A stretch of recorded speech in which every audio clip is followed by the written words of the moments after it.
This is a topic I've been wanting to get on and talk about for a while now. After it's been going on for a while now, and I know you guys already read the title. And at this point, Zion Williamson, it's been reported that he's going to have surgery again on the same foot he had surgery before. It seems like he's going to get surgery again by the end of this year. Well, not by the end of this year, but it seems like he's going to be out for the rest of the year. Once again, it's already been reported that he's played as many games or even less games as Greg Oden, which, if you guys remember Greg Oden, he was the number one pick in, I believe, he was in the same draft as Kevin Durant. I think it was the 2007 draft or 2005. I could be wrong. It's either because it was the year before the Supersonics moved to OKC. I know it's one of those years. It's like 05 to 07. I don't know why I can't remember that right off the top of my head. But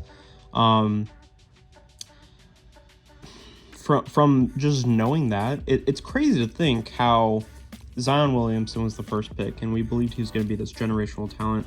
People were hyping him up so much to the point where he was believed to be the next great player like LeBron James. People were comparing him to LeBron with how much popularity and stuff like that he was getting.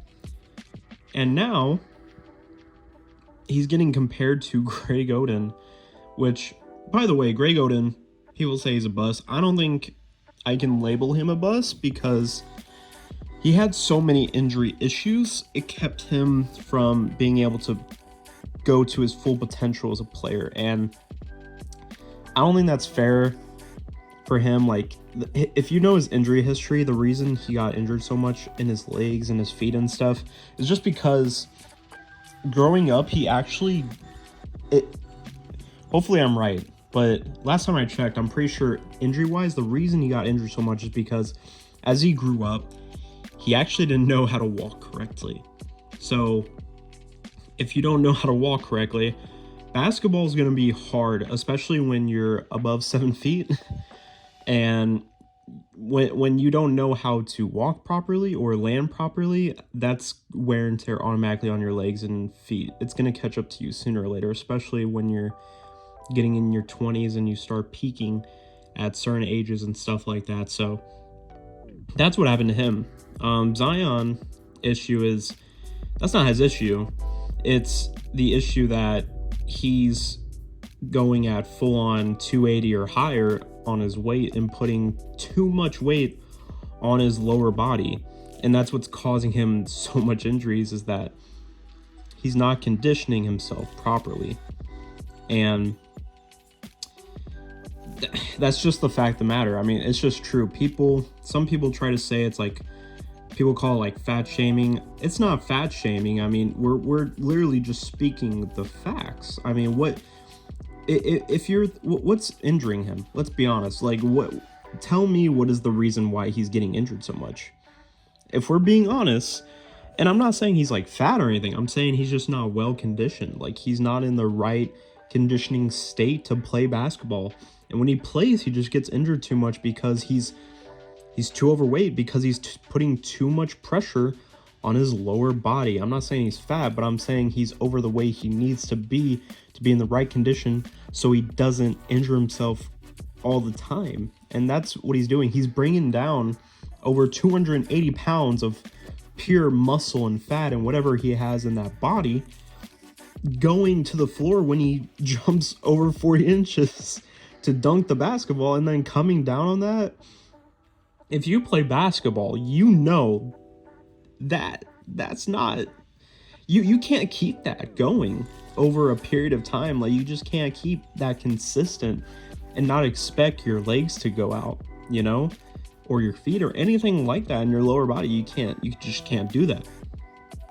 And not only is that the problem here, but also Zion and his family have pretty much hinted that they don't like New Orleans. They don't like how they've been going. Turns out they don't have a good relationship with each other.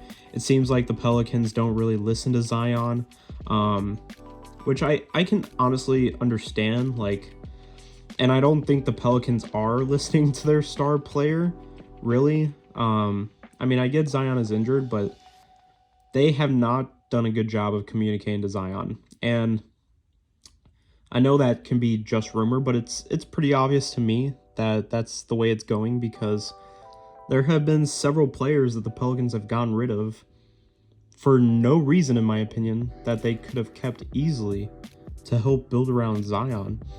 I mean, you got rid of JJ Redick a couple years ago, which Zion wanted you to keep. I think the last straw was really Lonzo. How do you get Lonzo and then let him go? You had him restricted, and then you just let him walk to the Bulls, who, by the way, the Bulls are now a top 2 seed in the league right now. They're going for... They could end up as the first seed in the East this season. They have a chance to. And guess who their point guard is? It's Lonzo Ball.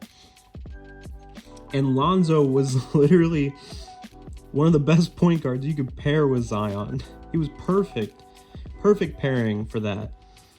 And Zion didn't want you to get rid of him, but you got rid of him. And he was restricted. You could have easily kept him and matched whatever contract he was getting from any team.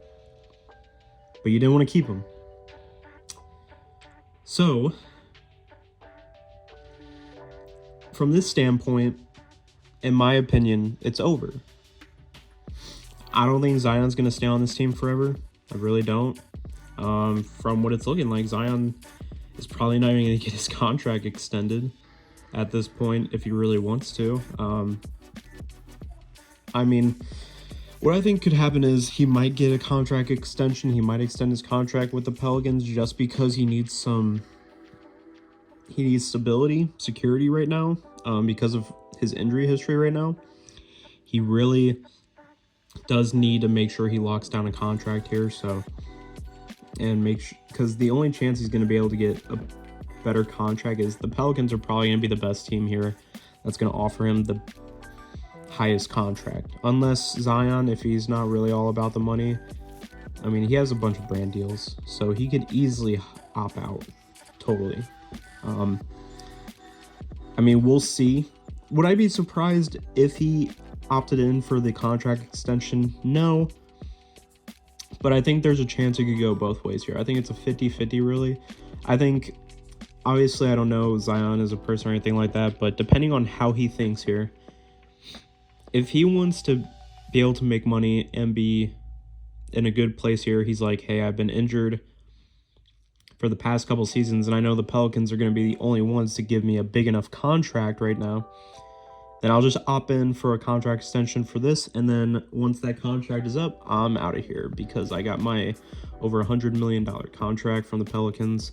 Easy money, right? Or, if he's not really about the money, he could easily opt out and just go to a new team. So depending on what he wants to do, that's really just up to him, how he feels about the situation. Having that injury history is really what's affecting the decision right now, in my opinion. And then the Pelicans organization, you guys need to fix whatever is going on.